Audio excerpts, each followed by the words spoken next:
السلام عليكم، ازيكم عاملين ايه؟ يا رب تكونوا بخير. انا حنان السيد ودي قناتي، قناة متخصصة في الطبخ. اتمنى تتابعوني وتدعموني بالسبسكرايب واللايك والشير، واستنوني في وصفات حلوة كتير في الفترة اللي جاية. النهاردة هقدم لكم البامي جورينج. دي وصفة حلوة قوي بيحبوها الكبار والصغار، ووصفة دي من شرق اسيا. فيها عناصر غذائية كتير حلوة ومفيدة. ده شكل الطبق. أتمنى إن شاء الله تكملوا معايا الفيديو للنهاية. وإن شاء الله هقول لكم المقادير والخطوات بالظبط. ويا رب تعجبكم. والمقادير بتاعت وصفتنا النهاردة زي ما انتوا شايفين كده سهلة وبسيطة هنبتدي بأول حاجة. معانا فلفل ألوان، أصفر وأخضر، لو في أحمر أوكي تمام. أنا حسب الفلفل المتوفر أنا اشتغلت. بعد كده معانا أوراق ملفوف، الخاص بالسلطة. بنقطع حوالي 4 أوراق سلايد كده. معانا كمان جزراية كبيرة مقطعة سلايد، و2 عدد كوسة صغير برضو متقطعين سلايد. تمام. بعد كده معانا بصلاية وسط أبيض متقطعة سلايد. معانا من 3 ل4 فصوص توم هنستخدمه في الوصفة بتاعتنا. في فص هنحطه مع الفراخ، والفص التاني الفصين التانيين مع الخضار. تمام. كمان معانا 2 معلقة كبيرة كاتشب. لو مش متوفر هناخد 2 معجون صلصة طماطم، ونحط عليهم معلقتين من الخل ومعلقة كبيرة من السكر، ونمزجهم سوا ونستخدمهم للوصفة بتاعتنا حسب المتوفر عندهم. معانا حوالي نص كاسة من الصويا صوص، اللي بيحب التست بتاعه يزود شوية، بس هي كده مناسبة مع مقادير الوصفة النهاردة. الكمية دي معانا نص صدور فراخ مقطعينه برضو شرايح كده. ومعانا اللي هو الأساسي في الوصفة اللي هي المكرونة. بنستخدم يا إما مكرونة اسباجيتي، أو بنستخدم مكرونة الشرايح الوسط اللي هي الوتشيني. معانا طبعا ملح والفلفل، دول البهار اللي هنستخدمهم النهاردة، مش أكتر من كده.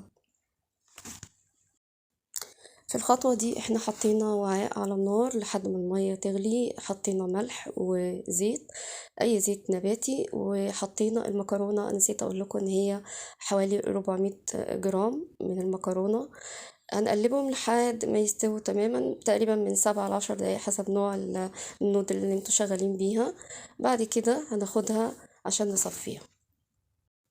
في طاسة تانية على النار هنجيب زيت، حوالي معلقة من الزيت أو معلقتين، ونحط شرايح الفراخ، بس يكون الزيت سخن شوية.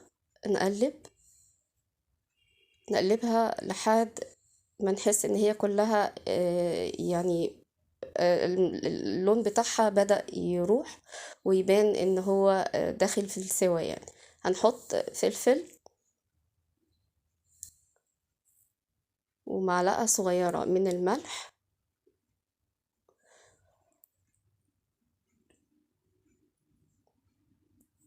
وفص الثوم، وهنقلب كويس لحد ما نحس ان هي بدأت تاخد لون اصفر كده. هنبتدي نشيلها من الطاسة ونكمل الخطوات اللي بعد كده. احنا هنشتغل برضو في نفس الطاسة على فكرة. فهننزل بشوية زيت تاني، حوالي معلقة برضو، وننزل بشرايح البصل، نقلبهم كويس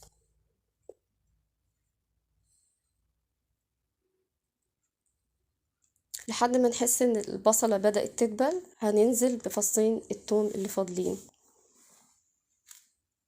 هننزل بيهم كده على جنب الأول، ونقلبهم تقليبة كده، وبعدين نمزجهم مع البصل.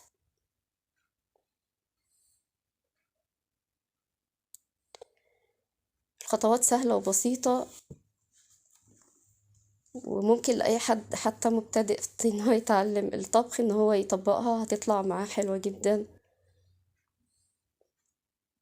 قلبنا البصل لحد ما وصل للون الأصفر، نزلنا بشرايح الجزر والكوسة وهنقلبهم تقلبتين كده، ونستنى عليها لما نحس ان هي بدأت شوية كده، يعني مش تستوي، يعني تبتدي تدبل شوية، اللون ده كده كويس. هننزل بالفلفل. على فكرة الخطوة دي ممكن الفلفل يتحط فيه فلفل حار للناس اللي بتحب التست الحار. إذا في أطفال طبعا بنستغنى عنه. لو بنحب الحار فممكن نضيف اللي هو الفلفل أو نضيف الهوت صوص. هننزل بالملفوف ونقلب كويس. هنقلب كل الخضار مع بعض لحد ما كلهم يمتزجوا مع بعض ويبتدوا نحس ان هم داخلين في مرحلة نص تسوية يعني. هننزل بفلفل.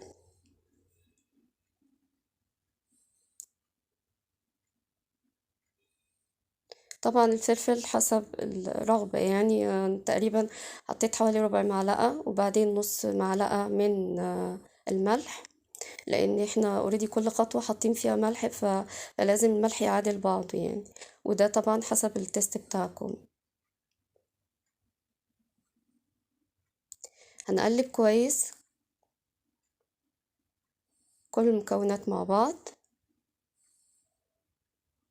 في المرحلة دي تقريبا كل الخضار استوى 3/4 سوا، فهننزل بالكاتشب او المعجون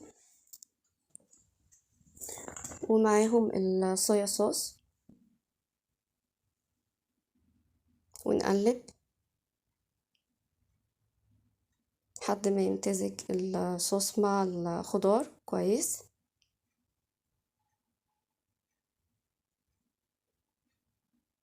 وهننزل بالفراخ اللي شوحناها قبل كده. على فكرة اللي بيحبوا في الوصفة دي الجمبري ممكن يضيفوا جمبري مثلا حوالي ربع كيلو مع الفراخ أثناء التشويح في المرحلة اللي احنا قلناها قبل كده. بعد كده هننزل بكوباية من المية السخنة ونقلب كله مع بعض.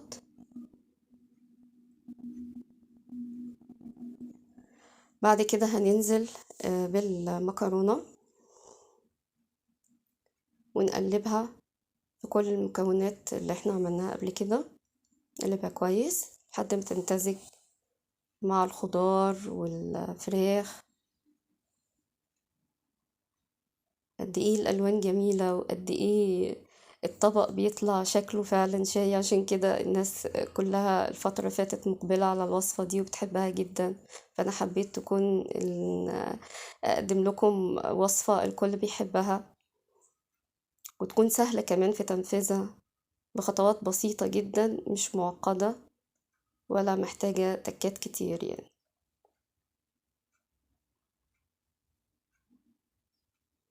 احنا بس هنغطيها دقيقتين، كلها تاخد من بعضها، وبعد كده هنحطها في طبق التقديم. بصوا الجمال، تشوفوا الألوان قد ايه جميلة وقد ايه بسيطة وسهلة. اتمنى كمان تكون سهلة عليكم، واتمنى انها تكون عجبتكم وتنفذوها وتقولوا لي في التعليقات رأيكم فيها ايه. واستنوني الفترة اللي جاية ان شاء الله في فيديوهات تانية كتير، وصفات حلوة كتير. يا رب يكون فيديو النهاردة عجبكم. ومستنية السبسكرايب واللايك والشير، والسلام عليكم.